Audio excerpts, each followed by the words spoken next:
Sejam bem-vindos a mais um episódio Conversa com Luana Ribeiro, e esse mês de julho super especial, um tema muito importante que a gente já vem trabalhando há muito tempo, que é o Julho Verde. E o que é o Julho Verde? É a prevenção e combate contra o câncer de cabeça e pescoço. É uma campanha de conscientização e a lei é de autoria dessa pessoa bem aqui no estado do Tocantins. É a Lei 3.634/2020 e é um projeto de extrema importância porque prevenir é muito mais fácil do que tratar. Eu estou com duas convidadas mega especiais, eu quero agradecer. Olha, a gente tem feito podcast, tem vindo várias pessoas de várias áreas, mas, por exemplo, quando vem médicos conversar com a gente sabe que tem que desmarcar a agenda, que tem todo um esforço. Então, essas duas mulheres maravilhosas se esforçaram para fazer uma ação social, que é a campanha do Julho Verde, que é combate e prevenção do câncer de cabeça e pescoço. A doutora Raíla, maravilhosa, super jovem, porém muito experiente. E a doutora Maria Luísa, também super jovem e muito experiente. A gente está cada dia mais avançando na medicina, né? Com pessoas que começam cada vez mais cedo a estudar, né? Que é o caso de vocês duas. Então, com vocês, doutora Raíla, para se apresentar, para falar um pouco do trabalho dela, que ela é especialista na área de cabeça e pescoço. A gente estava até conversando aqui um pouquinho antes, né? E sorrindo disso. Sou cirurgiã de cabeça e pescoço, né? Desde 2017, eu entrei para a faculdade com 17 anos de idade e desde então eu fiz a especialização. Como é que se forma um cirurgião de cabeça e pescoço, né? Medicina, cirurgia geral e depois, há alguns anos, 3 anos de cirurgia de cabeça e pescoço. E eu fico muito feliz de poder estar aqui hoje para poder falar um pouquinho do Julho Verde e levar mais informações para a população, né? Sobre prevenção do câncer em cabeça e pescoço. É isso aí, é algo muito importante e é um tema que ele não é muito popular, muito conhecido, mas ele é de extrema importância. E agora, para se apresentar, essa maravilhosa, a doutora Maria Luísa, que é radioterapeuta. Isso. Eu sou Maria Luísa, né? Sou radioterapeuta. Eu também entrei na faculdade com 17 anos. Esse ano eu faço 10 anos de formada. E desde 2015 eu entrei na residência de radioterapia e desde então eu trabalho na área de radioterapia. E é importante falar, principalmente de cirurgia de cabeça e pescoço, radioterapia no Julho Verde, porque é praticamente a base do tratamento, né? E também desmistificar, porque as pessoas têm muito medo, principalmente quando fala assim, câncer, a palavra já traz medo. Então, quando você vai falar para a população sobre o câncer, para perder esse medo e procurar, então para a gente é um prazer muito grande estar aqui para falar. Assunto importante. Alegria nossa, nós já fazemos um trabalho aí de combate e prevenção, né? E é uma equipe multidisciplinar, né? Que nós vamos no decorrer da conversa falar. Nós temos aí a nossa amiga Thalita Brunes, que é fisioterapeuta, que foi abençoada por Deus aí, teve sua vida preservada. Todo mundo ficou assim muito apreensivo, mas hoje estamos muito agradecidos a Deus pela sua vida. Um beijo, Thalita, eu sei que você vai nos assistir e vamos fazer a nossa live. Tem a Patrícia Fono, a doutora Daniela, que é odontologista, bucomaxilo, né? Uhum. Então, assim, são várias especialidades que lidam com câncer de cabeça e pescoço, é multidisciplinar. Aí, doutora, explica um pouquinho pra gente o que é o câncer de cabeça e pescoço, quais as áreas que são atingidas e o que causa esse câncer de cabeça e pescoço. O que causa não, os prováveis fatores que causam. É muito importante, às vezes a gente fala cirurgia em cabeça e pescoço, né? Vem logo a região, toda a face, né? E toda a região do pescoço, como os seios maxilares, os seios nasais, a região da boca, toda a região da cavidade oral que envolve a língua, a bochecha pela parte interna, a pele dessa região e alguns órgãos que se encontram nessa região do pescoço, como a tireoide e a laringe. Não é muito conhecida a região da laringe, mas é as nossas pregas vocais, responsável pela nossa voz, né? E o órgão também responsável por ajudar a deglutição. Então, esses órgãos que envolvem a face e o pescoço são os órgãos que podem adoecer, e nesse mês da prevenção do Julho Verde, nós falamos sobre quais são os sintomas que podem levar a ter um diagnóstico precoce de doenças aqui naquela região. Certo. E quais são os fatores que provavelmente causam? Porque é o seguinte, tem os fatores naturais, que às vezes são genéticos, né? E tem os fatores que do meio que a gente vive. Fala um pouquinho sobre isso. Tá. O que acontece muito na região da boca, de laringe, pode apresentar câncer na região da boca, da cavidade oral, câncer na região do palato, nas pregas vocais, na laringe, na região de todo o órgão de deglutição devido ao cigarro. O tabagismo e o alcoolismo, né, a bebida alcoólica associada ao fumo, né, ao tabagismo, pode aumentar em até 50 vezes mais a chance de você ter câncer nessa região. Então, se for para citar assim, o mais perigoso é o tabagismo e o etilismo também. Então, a gente tem uma alta incidência de câncer nessa região da boca e da laringe por causa do hábito do cigarro e da bebida alcoólica. Outro dos fatores de risco que podem desenvolver câncer de pele, a gente conhece bastante, que é o sol, a exposição solar excessiva na região da face, nariz. É muito comum em homens, principalmente porque eles não têm o cabelo aqui na região da orelhinha, tem muita incidência de câncer de pele na orelha, na região do nariz. As mulheres também apresentam muito essa região de fronte, né, o câncer de pele devido à exposição ao sol. Mas também temos hoje, né, na incidência da população jovem, não surgindo o câncer ainda, mas a gente pode colher frutos negativos no futuro devido ao tabagismo nos adolescentes, por causa agora do cigarro eletrônico, que é o vape, né?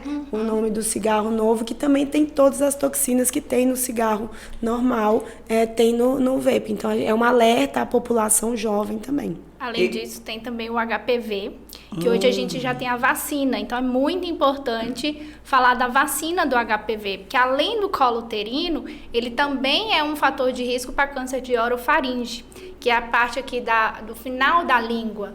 Então, é importante os pais levarem as crianças de 9 a 11 anos, né, para fazer a vacina, porque a vacinação ela é gratuita no SUS, né? Ela já tem a vacinação, então é importante passar isso para a população. Vacine seus filhos contra o HPV, que é importante, né? Além da prevenção do colo uterino, do câncer de colo uterino, também de prevenção de cabeça e pescoço, do câncer principalmente de orofaringe.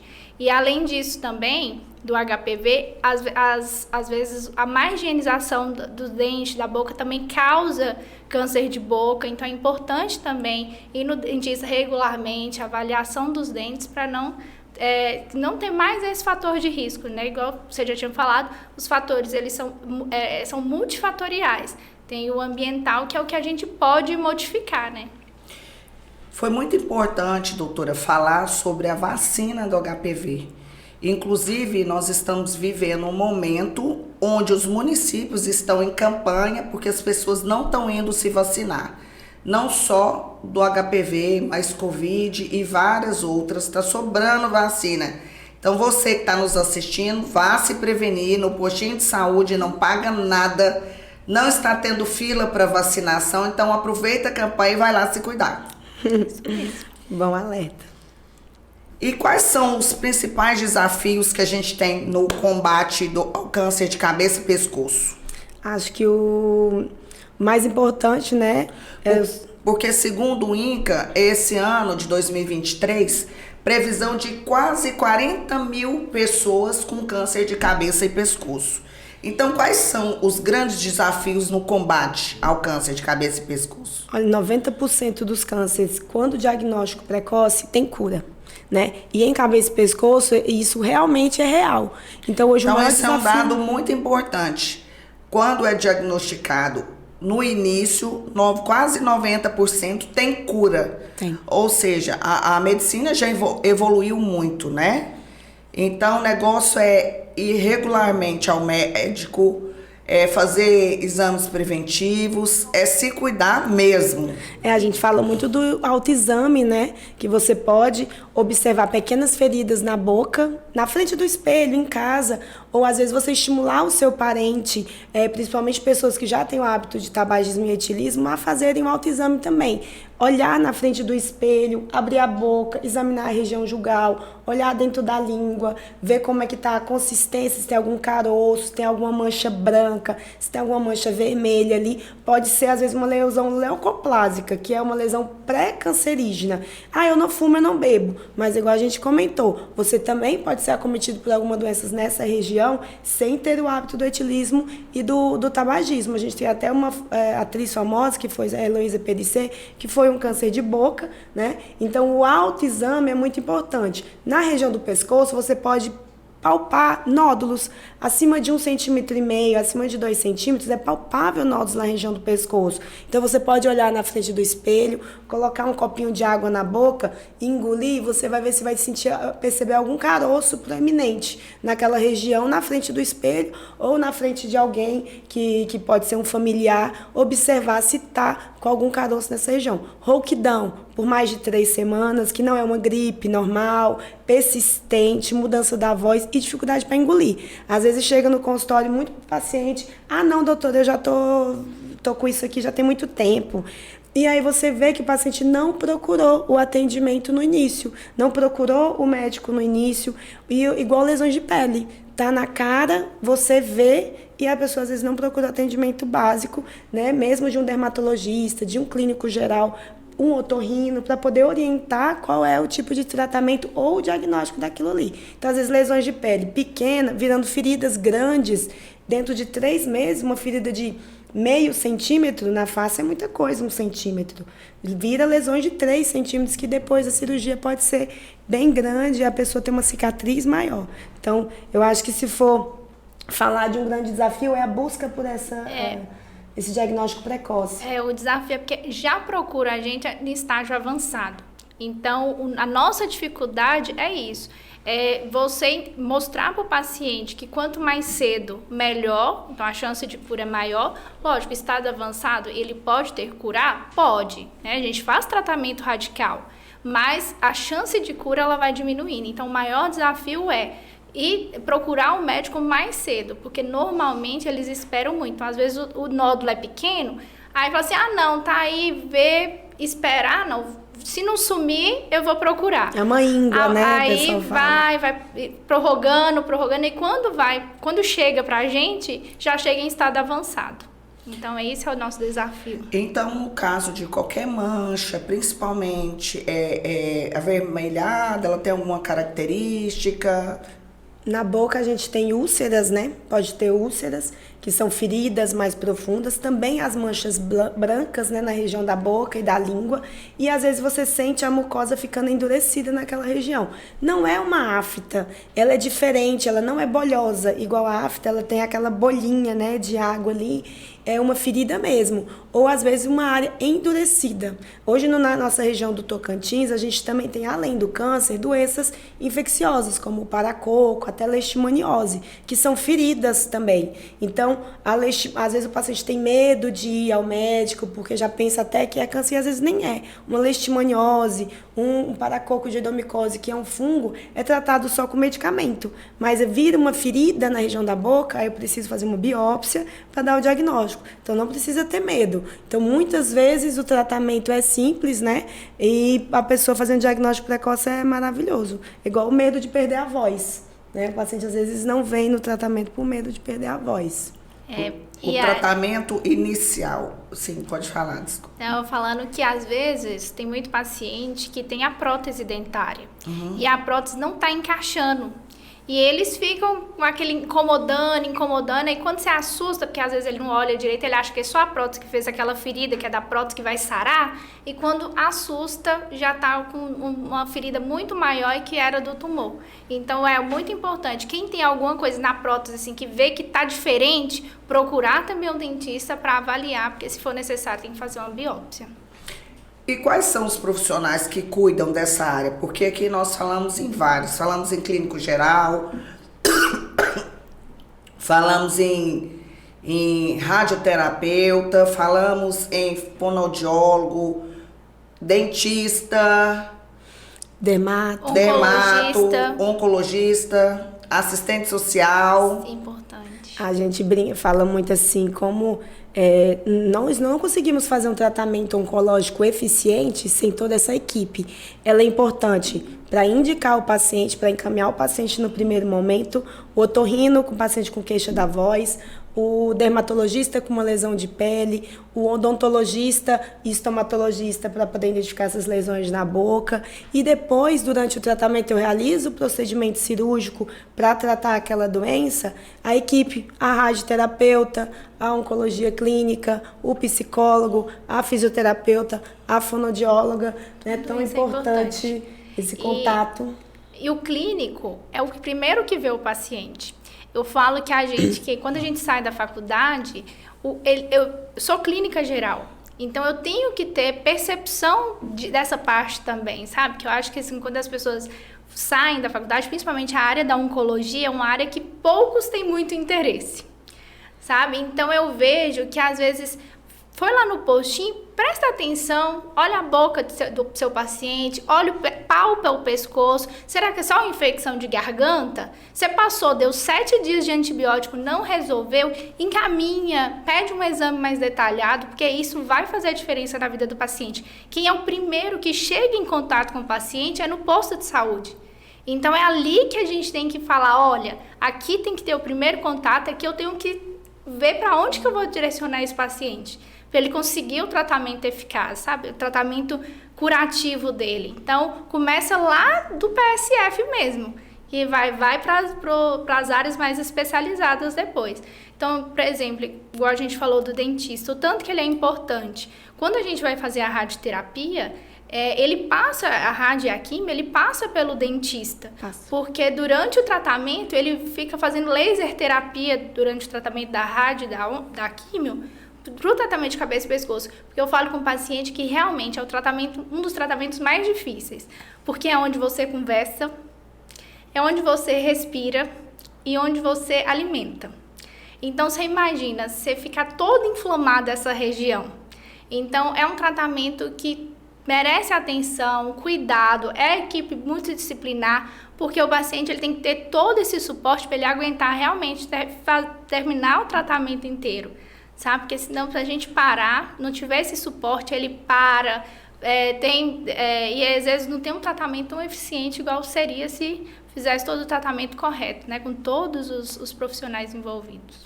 E como é que começa o tratamento inicial? É com a medicação mais leve? Explica para quem não entende do assunto. E se for um caso mais avançado, mais evoluído, já é com medicação, quimioterapia, radioterapia, para que a gente possa entender. Nos estágios iniciais, por exemplo, quando a gente fala câncer de pele, só a cirurgia cura aquele paciente. Em estágios avançados do câncer de pele, aí eu encaminho para a doutora Maria Luísa para fazer, após a cirurgia do câncer de pele, às vezes fazer uma radioterapia complementar. E o câncer de tireoide, a gente falou um pouco dele, mas ele tem tanta incidência de cura que, às vezes, somente a cirurgia é o suficiente. Agora, os pacientes com lesões de laringe, dependendo do estágio inicial, não é necessário, às vezes, nem operar, né? Ou faz a radioterapia, que eu vou pedir até para a Maria Luísa falar um pouquinho sobre essa parte, que as pessoas ficam roucas e têm medo de diagnosticar. Então, eu acho que a gente também está aberto ao processo de cura, está aberto a ir em busca do tratamento, a família apoiar bastante, é importante, sabe? Porque tem muita gente que, ao ir na primeira consulta, fica com medo de voltar para fazer o tratamento. E não ter esse medo, se permitir ser curado. Ai, doutor, eu tenho que... eu estou trabalhando, não posso parar. Então, frear um pouco, às vezes, para ter esse autocuidado é importante. Queria que até a Maria Luísa falasse um pouco sobre esse tratamento de laringe hoje, que ele tem cirurgias para retirada de tumores de laringe, que o paciente pode perder a voz sim, se o estágio for avançado, e depois a gente vai reabilitar a voz desse doente. Mas a radioterapia hoje tem um papel importante. Tem uma tecnologia... falando de câncer de tireoide, eu tive um câncer de tireoide, né? Então, tive um câncer, fiz a cirurgia, precisei de iodoterapia no meu caso, mas assim, estou curada, estou bem, é mostrar que realmente você tem que procurar ajuda, né? E qualquer pessoa pode ter o diagnóstico, a gente tem que buscar, se está te incomodando alguma coisa, é ir lá e buscar o tratamento, não ter medo de enfrentar. Eu falo que as pessoas às vezes têm muito medo da palavra câncer. Na minha casa, por exemplo, antes de explicar um pouco da radioterapia, na minha casa, por exemplo, quando eu tive o diagnóstico, era proibido falar a palavra câncer. Eu falei para meus pais, eu trato disso. Se eu ter medo da palavra, eu vou estar dando um valor para ela muito maior do que ela é, né? Então, tudo que a gente tem medo, a gente aumenta. É como se a gente diminuísse para a doença ficar maior. Então, eu falo assim, eu falei com eles, eu trato de câncer, eu não tenho medo dessa palavra, ela tem que ter medo de mim, eu não tenho medo dela, não. Então, a gente tem que ter isso, sabe? Quando a gente ter o diagnóstico, lembrar, assim, tem tratamento, então isso é importante. Vou atrás do tratamento, vou buscar meu tratamento para curar. O psicológico da pessoa influencia muito também, né? Muito, muito, muito. Você pode perder para você mesmo. E assim, coincidentemente não me lembrava do que a Maria Luísa foi uma paciente da cabeça e pescoço e tá aí um exemplo para falar assim, que você tem que se permitir. Eu acho até interessante, imagina, uma pessoa tão ativa, radioterapeuta, acostumada a tratar do outro, permitir ser cuidada, se permitir ser operado. É difícil, mas tem que ter esse momento. Sim, a gente tem que lembrar que é uma fase, vai passar. Importante a gente estar disposto a enfrentar aquela fase, né? Quanto tempo dura, em média, um tratamento, no seu caso, por exemplo? Durou o quê? Então, o meu fez a cirurgia, né? Fez a cirurgia, tireoidectomia total, esvaziamento, né? E que cervical, quando a gente fala de esvaziamento, é quando tira os linfonodos. E depois de um tempo, não me engano, 3, 4 meses, eu fiz a iodoterapia, que é um tratamento que é da medicina nuclear, não é nem da radioterapia. Aí tem alguns pacientes que tem. Aqui no Tocantins, acho que a gente manda para fora, né, para iodo, porque aqui a gente não faz a iodoterapia. Que é diferente. É com tratamento com o iodo radioativo, que você ingere, que é diferente da radioterapia. Então, quando a gente faz, foi até importante isso, para as pessoas saberem a diferenciação. Porque quando a gente ingere o iodo radioativo, igual no meu caso, quando eu tive que fazer o tratamento do iodo, eu fiquei num quarto que era blindado. Então, nesse momento, a pessoa ela fica radioativa. Então, a gente não tem contato com gestante, não tem contato com criança, tem um tempo para você sair do quarto, sabe? Você fica de um dia para o outro e só depois. Aí tem um tempo também que você não tem contato com grávida. No meu caso, foi 1 semana sem contato com criança, com grávida, né? Você não pode dormir na mesma cama que seu esposo. Então, os pratos separados. E aí, é diferente da radioterapia, porque às vezes o paciente vai para mim e vira e fala assim... Mas eu posso encostar nas pessoas, porque eles acham assim, que ele sai da máquina e ele vai ficar radioativo, ninguém pode encostar nele. E não é assim. A radioterapia é igual, eu explico para meus pacientes assim, o sol é uma radiação. A radioterapia é uma máquina que vai produzir essa radiação, a radiação ionizante. E essa radiação vai agir lá no DNA da célula. E o tratamento de radioterapia é um tratamento longo. Muitas vezes, cabeça e pescoço dura de 30 a 35 dias úteis. Então, é de segunda a sexta. Então, a gente faz o tratamento como? A gente chama o paciente, a gente faz uma marcação, ele usa até uma máscara, que ela é toda furadinha, porque durante o tratamento ele não pode mexer. Então, ele fica na máquina, faz uma tomografia. Essa tomografia a gente chama de tomografia de planejamento. Aí essa tomografia vai para o nosso computador, para o computador do médico, que ele vai marcar a região que vai ser tratada. Quando está tudo pronto, o físico, o médico, ele calcula como que vai ser a entrada de campo da máquina, que é como se fosse um feixe de luz que a máquina vai soltar. E aí vai agir naquela região que eu vou demarcar. E aí, quando tiver tudo pronto, eu aprovo o tratamento. Existe hoje, normalmente, 2 técnicas, que é o 3D e o IMRT, que são técnicas de radioterapia. O 3D, todos os pacientes nossos do SUS, ele trata por 3D, e alguns a gente até tenta fazer IMRT, quando a gente vê que o 3D não está ficando tão bom, a gente vai e faz o IMRT para esse paciente. Porque o IMRT a gente consegue poupar ainda mais as estruturas normais. Então, às vezes, no cabeça e pescoço, ele vai ter aquela sensação da boca seca, né? Que é muito comum eles reclamarem, eu fiquei com uma boca seca, doutora. E aí, quando a gente tenta ao máximo poupar, que é as parótidas, né?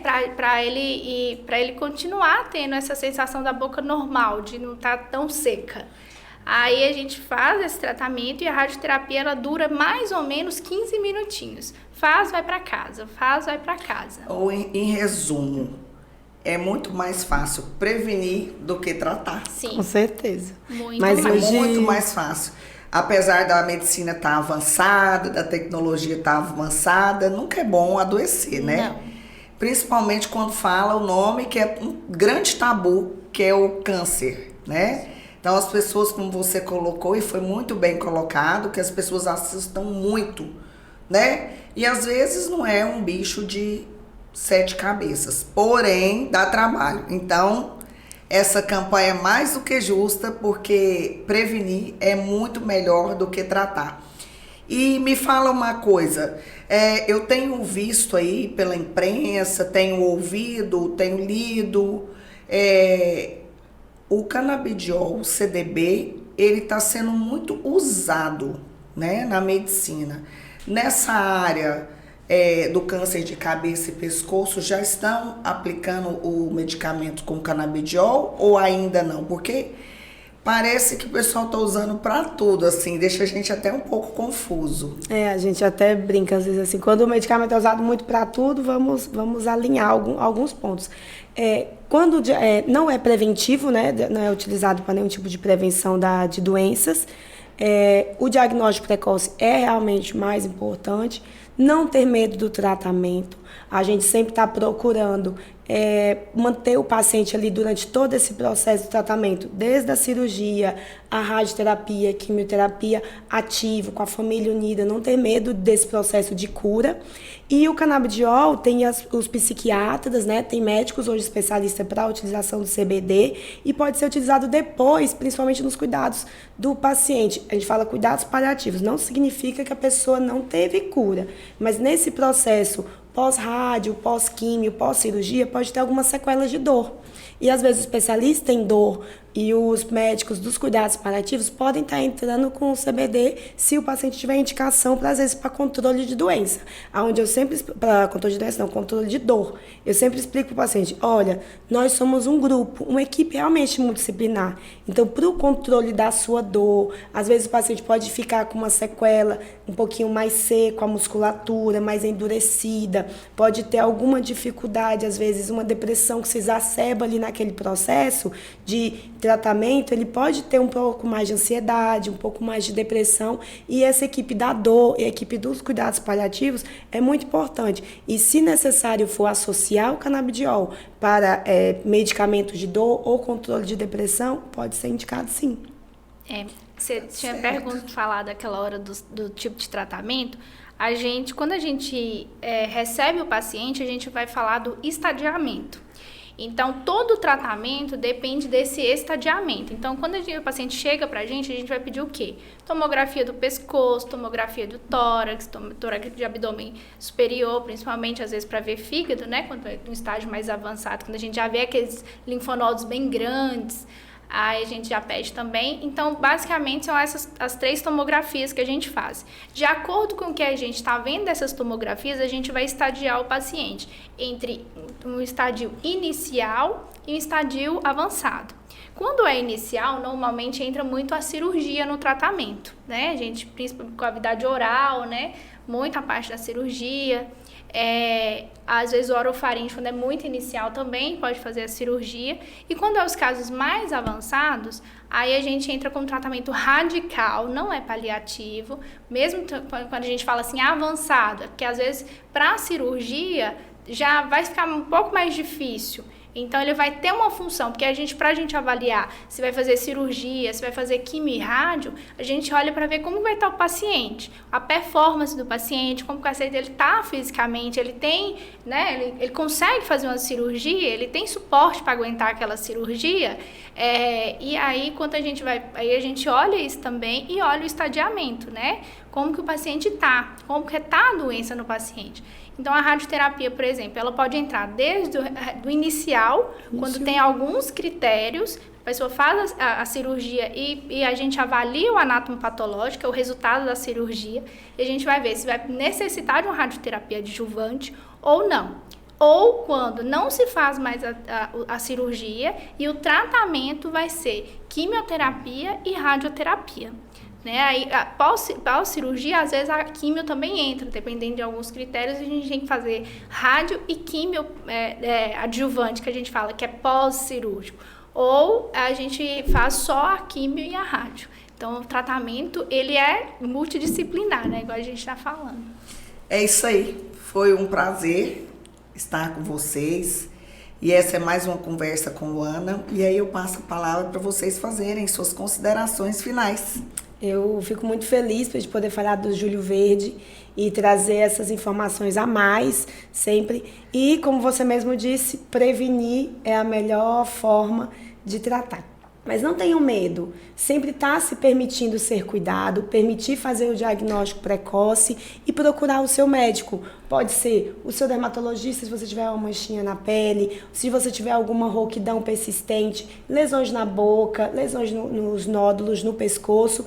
E permitir ser cuidado também é cuidar do seu amigo, do seu parente, do seu familiar. Olhar o seu familiar, comunicar essa informação para ele, passar essa informação para o seu familiar, postar lá o vídeo da Luana no grupo da família, para falar um pouco dessa prevenção. Observe o seu próprio corpo, os sinais de alerta que seu corpo pode estar dando, você pode fazer o tratamento, ter a cura e seguir em frente sem nenhum tipo de problema. Isso. E eu falo com meus pacientes o seguinte, a gente tem que lembrar que tudo na vida da gente, a base são 3 pilares, que eu falo que é a fé, a família e a equipe que vai te ajudar naquilo ali. Então, tudo. No caso, na nossa área, eu falo que, primeiro, você não entrega para o médico o seu tratamento. Independente da religião, você tem que entregar para quem que você confia. Primeira, né, para mim, por exemplo, a primeira coisa que eu entreguei foi para Deus. Falei, olha, seja feita a tua vontade. Eu creio que eu já estou sendo curado. Então, a gente tem que ter a fé de entregar primeiro e acreditar no tratamento. Segundo é a família. Eu falo que família, às vezes, não é só laço de sangue, porque tem muitos pacientes que é um amigo que vai estar acompanhando. Então, a família é quem te acolhe, né? E o terceiro é a equipe de tratamento, porque eu falo que a equipe é todo mundo, porque ninguém trabalha só. Eu falo que a equipe da clínica é desde da recepção, do faxineiro, a quem está lá na máquina, ao médico. Todos nós ali, a gente tem que cuidar para o paciente ficar bem. Então, toda a equipe, né, dos médicos, fisioterapeuta, da recepção, da enfermagem, importantíssima a enfermagem também. Então, é todo mundo junto pelo paciente e não ter medo. Permitir ser curado. É isso aí. São maravilhosas, não são? E essa foi mais uma conversa com Luana Ribeiro. E até a próxima. E se cuida, viu?